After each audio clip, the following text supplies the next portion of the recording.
සකරණං කුසලස්ස උපසම්පදා සචිත්ත පරියෝදපනං ඒතං බුද්ධානුශාසන. ස්තුති.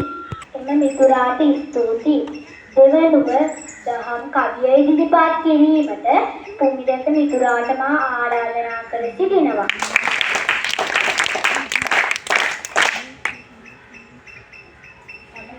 අවසරයි මාතට පැමිණියේ දහම් කවි ඉදිරිපත් කිරීමට.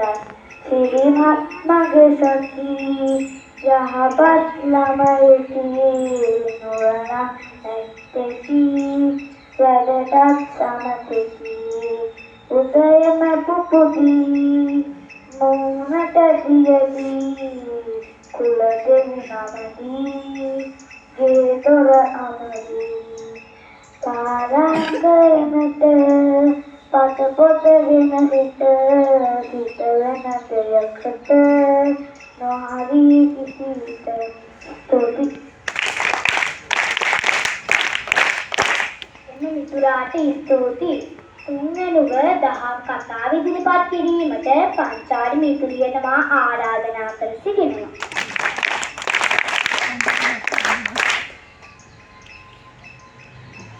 අවසරයි මානසට පැමිණියේ දහම් කතාවක් ඉදිරිපත් කිරීමටයි. එක කාලයක පැවැත් නුවර අවිල්ල පුබ්බන් කියන ධනවත් ලෝභ බමුණෙක් හිටියා. ඔහුට පුතෙක් හිටියා.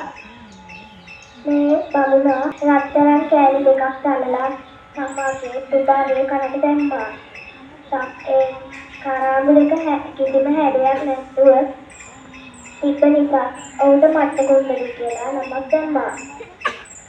මට්ට කුණ්ඩලිට තාත්තා කිසිම කන්න බොන්න දුන්නේ නැහැ. ඒ හින්දා මට්ට කුණ්ඩලි ලෙඩ වුණා. එයා මට්ට කුණ්ඩලිගේ ඉස්පිරිතාලේ එක්කම ගියවත් නැහැ.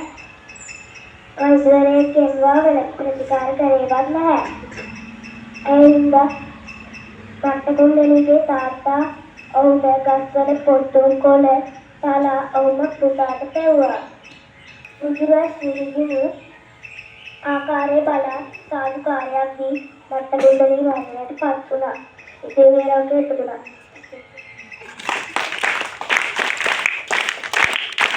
එම මිතුරියට ස්තුති. අද දින උදෑසන රැස්වීම මින් අවසానයි. අසාසිකයා බලා සිටි ඔබ සැම සම්මා සම්බුදු සරණයි.